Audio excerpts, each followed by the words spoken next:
2 মাসে 7টি ঘটনা।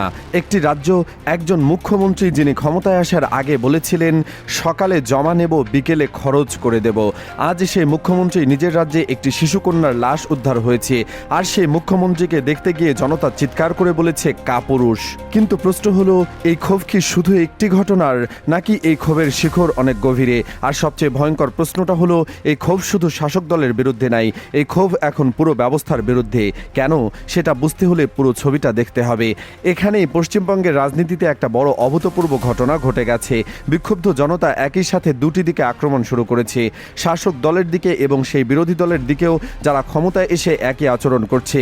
সকালে যখন তৃণমূলের প্রতিনিধিরা ভিকটিমের পরিবারের সাথে দেখা করতে এলেন, তখন জনতা তাদের ঘিরে ধরে বেঈমান স্লোগান দিল। আর বিকেলে যখন মুখ্যমন্ত্রী শুভেন্দু অধিকারী বারুইপুর এসপি অফিসে পৌঁছালেন, তখন সেই একই জনতার মধ্য থেকে উঠল জয় বাংলা স্লোগান এবং কাপুরুষ ডাক। এটা কিন্তু সাধারণ ঘটনা না, একটু ভেবে দেখুন। জয় বাংলা তৃণমূলের স্লোগান, সেই স্লোগান বিজেপির মুখ্যমন্ত্রীকে শোনানো হচ্ছে। মানে জনতা কোনো দলের পক্ষে দাঁড়িয়ে নেই, তারা দুই পক্ষেই একই লাঠি দিয়ে মাপছে। এটা পশ্চিমবঙ্গের রাজনৈতিক ইতিহাসে একটা ভূমিকম্পের মতো ঘটনা। কিন্তু জনতার এই ক্ষোভের আসল জায়গাটা কোথায়? ভিকটিমের পরিবার নিজেই সেই উত্তর দিয়ে দিয়েছেন। পরিবারের সদস্যরা ক্যামেরার সামনে দাঁড়িয়ে একটা প্রশ্ন করেছেন, যেটা পশ্চিমবঙ্গের প্রতিটি মানুষের বুকে গিয়ে বিঁধেছে। তারা বলেছেন, আজ যদি এই মেয়েটি হিন্দু পরিবারের হতো আর অভিযুক্তরা মুসলিম হতো, তাহলে কি এই ঘটনা ঘটতো? তাহলে কি পুলিশ এভাবে নিশ্চুপ থাকতো? তাহলে কি অভিযুক্তদের এভাবে ছেড়ে দেওয়া হতো? তাহলে কি মুখ্যমন্ত্রীর ফোনে খোঁজ নিয়ে বসে থাকতেন? এই প্রশ্নটা শুনতে অস্বস্তি লাগতে পারে, কিন্তু এই প্রশ্নের ভেতরে লুকিয়ে আছে পশ্চিমবঙ্গের রাজনীতির সবচেয়ে কদর্য সত্যটা। সেই সত্যটা হলো, এই রাজ্যে ন্যায় বিচার সম্প্রদায়ের পরিচয়ের উপর নির্ভর করে। ভিকটিম কোন ধর্মের, অভিযুক্ত কোন ধর্মের, সেটার উপর ঠিক হয় বিচারের গতি কত দ্রুত হবে, প্রশাসনের প্রতিক্রিয়া কত জোরালো হবে, মিডিয়ার কাভারেজ কতটা তীব্র হবে। এটা কি শুধু বিজেপির সমস্যা? না, এটা আগের সরকারের আমলও ছিল। পার্থক্য শুধু এটুকু যে আগে একটা পক্ষের জন্য ঘটতো, এখন আরেক পক্ষের জন্য ঘটছে। ব্যবস্থাটা একই আছে, শুধু সুবিধাভোগীর নাম বদলেছে। আর এই জায়গাটাই বারুইপুরের মানুষকে সবচেয়ে বেশি ক্ষুব্ধ করেছে। পরিবারের একজন সদস্য ক্যামেরার সামনে দাঁড়িয়ে কাঁদতে কাঁদতে বললেন, আমরা মুসলমান, আমাদের কি কোনো অধিকার নেই? আমরা রোদে পুড়ে ভোটের লাইনে দাঁড়াই, কিন্তু ন্যায় বিচার পাই না। এই কথাগুলো শুনে যদি কারো বুকে না লাগে, তাহলে তার মানবিকতা নিয়ে প্রশ্ন তোলা যায়। একটি পরিবার তাদের সন্তানকে হারিয়েছে, সেই সন্তানের সাথে যে ভয়াবহতা ঘটেছে সেটা ভাষায় বর্ণনা করার মতো না। আর সেই পরিবার এখন রাষ্ট্রের কাছে ন্যায় বিচার চেয়ে ভিক্ষুকের মতো দাঁড়িয়ে আছে।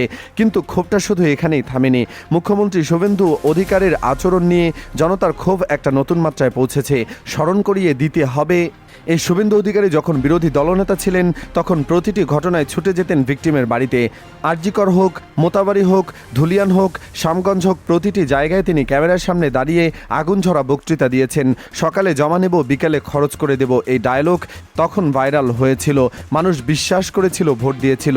আজ সেই মানুষটি মুখ্যমন্ত্রী। কিন্তু বারুইপুরের ঘটনায় তিনি কি করলেন? প্রথমে ভিকটিমের পরিবারকে ভবানী ভবনে ডেকে পাঠালেন, সোশ্যাল মিডিয়ায় ক্ষোভ ছড়ালো, তারপর জায়গা বদলালেন, কিন্তু গেলেন বারুইপুর এসপি অফিসে। পরিবারের বাড়িতে তখনও যাননি, ফোনে খোঁজ নিয়েছেন কিন্তু সশরীরে যাননি। জনতা প্রশ্ন করছে, আগে তো আপনি বিরোধী দলনেতা থাকা অবস্থায় প্রতিটি ভিকটিমের বাড়িতে ছুটে যেতেন, এখন কেন যাচ্ছেন না? কোন জায়গায় পরিবর্তন এলো? আর এই প্রশ্নের উত্তরটাই আসলে সবচেয়ে যন্ত্রণাদায়ক, কারণ উত্তরটা সবাই জানে, কিন্তু কেউই মুখ খুলে বলতে চায় না। ভিকটিমের পরিবারের সংখ্যালঘু সম্প্রদায়ের, আর অভিযুক্তরা সংখ্যাগুরু সম্প্রদায়ের। বিজেপির রাজনৈতিক আদর্শের সাথে এই সমীকরণটা মেলে না, তাই সেই উত্তাল প্রতিক্রিয়া নেই, সেই ক্যামেরার সামনে দাঁড়িয়ে আগুন ঝরানো বক্তৃতা নেই, সেই বুলডোজারের হুমকি নেই, সেই এনকাউন্টারের ভাষা নেই। তুলনাটা আবারও পরিষ্কার হয়ে যায় যখন আমরা মনে করি এই সরকার ক্ষমতায় আসার মাত্র কয়েক ঘন্টার মধ্যে নির্দিষ্ট সম্প্রদায়ের মানুষের বাড়ি এবং দোকানে বুলডোজার চালিয়েছিল, নির্দিষ্ট ব্যক্তিদের হাফ প্যান্ট স্যান্ডো গেঞ্জি পরিয়ে কোমরে দড়ি বেঁধে রাস্তায় ঘুরিয়েছিল। তখন সেই কঠোরতা ছিল, সেই গতি ছিল, সেই ক্ষুরোধর ভাষা ছিল। আজ একটি শিশুর ধর্ষণ এবং হত্যার পর সেই বুলডোজার কোথায়? সেই কোমরে দড়ি কোথায়? সেই সকালে জমা, বিকেলে খরচ কোথায়? জনতা ঠিক এই প্রশ্নই করেছে। আর অন্যদিকে মুখ্যমন্ত্রী তার বক্তব্যে কি করলেন? তিনি বললেন, ক্যাপিটাল পানিশমেন্টে দেব, পরিবার যা চেয়েছে সব করব। কিন্তু একই নিঃশ্বাসে তিনি আরও বললেন যে বিক্ষোভের মধ্যে দিয়ে কমিউনাল অ্যাঙ্গেল আছে। রেললাইনের উপরে হয়েছে, সিআরপিএফের জওয়ান আহত হয়েছে, পুলিশের গাড়ি পোড়ানো হয়েছে। তিনি শামশেরগঞ্জ, মাতারবাড়ি, ধুলিয়ানের প্রসঙ্গ টানলেন, হুঁশিয়ারি দিলেন এদেরকেও ভুগতে হবে। এখানে একটু থামুন এবং বিষয়টা ভালো করে দেখুন। মূল অপরাধ হলো একটি শিশু ধর্ষণ ও হত্যা। সেই অপরাধের বিচারের কথা মুখ্যমন্ত্রী বলছেন ঠিকই, কিন্তু তার বক্তব্যের অনেকটা জায়গা জুড়ে আছে বিক্ষোভকারীদের বিরুদ্ধে হুঁশিয়ারি। তার ভাষায় কমিউনাল অ্যাঙ্গেল খোঁজার প্রবণতা স্পষ্ট। মূল অপরাধের চেয়ে বিক্ষোভের প্রতিক্রিয়া নিয়ে তিনি বেশি উদ্বিগ্ন বলে মনে হচ্ছে। আর ঠিক এই আচরণটাই জনতাকে আরও ক্ষুব্ধ করে তুলেছে। একজন সাধারণ নাগরিক ক্যামেরার সামনে দাঁড়িয়ে বললেন, শুভেন্দুবাবু, আপনার মুখের কথা ছিল সকালে জমা বিকেলে খরচ। এখন সেই কথার দাম দিন। যদি না পারেন তাহলে জানবো আপনি কাপুরুষ। আপনার গদি নিয়ে মুশকিল হবে। 2 মাসে 7টি ঘটনা, মানুষ আপনার বিরুদ্ধে চলে যাচ্ছে। একবার ভাবুন। এই কথাগুলো কোনো বিরোধী দলের নেতা বলেননি, কোনো রাজনৈতিক কর্মী বলেননি, এগুলো বলেছে সাধারণ মানুষ। সেই মানুষ যারা ভোট দিয়েছেন এই সরকারকে ক্ষমতায় বসিয়েছেন, আর সেই মানুষরাই আজ বলছেন আমরা প্রতারিত হয়েছি। আরেকটি বিষয় খেয়াল করা দরকার, পুলিশের ভূমিকা। পরিবার বারবার বলছে তারা শনিবার রাত থেকেই পুলিশকে জানিয়েছিল, কিন্তু পুলিশ সাড়া দেয়নি। যদি পুলিশ সেই রাতেই সাড়া দিত, যদি তখনই অনুসন্ধান শুরু হতো, তাহলে হয়তো এই শিশু বেঁচে থাকতো। পরিবারের একজন সদস্য কাঁদতে কাঁদতে বললেন, সেই দিনে যদি পুলিশ আসতো, আমার বাচ্চা আজ মায়ের বুকে থাকতো। লাশ আমরা উদ্ধার করেছি, পুলিশ আমাদের সাহায্য করেনি। এই কথাগুলো শুনলে বোঝা যায় পুলিশের উদাসীনতা এখানে একটি জীবন কেড়ে নিয়েছে। আর তারপর যখন জনতা নিজেরাই অভিযুক্তদের ধরে পুলিশের হাতে তুলে দিল, তখন পুলিশ তাদের ছেড়ে দিল। শুধু তাই না, শাসক দলের মণ্ডল সভাপতি এসে একজনকে ছাড়িয়ে নিয়ে গেলেন। এই ঘটনা জনতার বিশ্বাসের শেষ দড়িটাও ছিঁড়ে দিয়েছে। তারা এখন আর পুলিশকে বিশ্বাস করে না, প্রশাসনকে বিশ্বাস করে না, রাজনৈতিক নেতাদের বিশ্বাস করে না। তারা নিজেরাই বিচার চাইছে। এখানে আরেকটা গুরুত্বপূর্ণ প্রসঙ্গ আছে যেটা অনেকেই এড়িয়ে যাচ্ছে। পরিবারের সদস্যরা বলেছেন মুখ্যমন্ত্রী শুধু জিহাদি জিহাদি করে বেড়ান, কিন্তু এই ঘটনায় কারা অপরাধ করেছে এই প্রশ্নটা সরাসরি বিজেপির সাম্প্রদায়িক রাজনীতির মূলে আঘাত করে। কারণ বিজেপি পুরো রাজনৈতিক ন্যারেটিভ দাঁড় করিয়েছে একটি নির্দিষ্ট সম্প্রদায়কে অপরাধী হিসেবে চিহ্নিত করার উপর। কিন্তু যখন অপরাধী তাদের নিজেদের আদর্শিক পরিচয়ের মানুষ, তখন সেই ন্যারেটিভ ভেঙে পড়ে।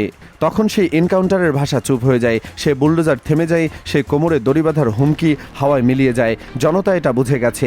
তারা সরাসরি বলছে ভিকটিম মুসলমান বলেই এই উদাসীনতা, অভিযুক্ত হিন্দু বলেই এই নমনীয়তা। তারা বলছে পরিস্থিতি যদি উল্টো হতো তাহলে বুলডোজার চলতো, এনকাউন্টার হতো, কোমরে দড়ি বাঁধা হতো।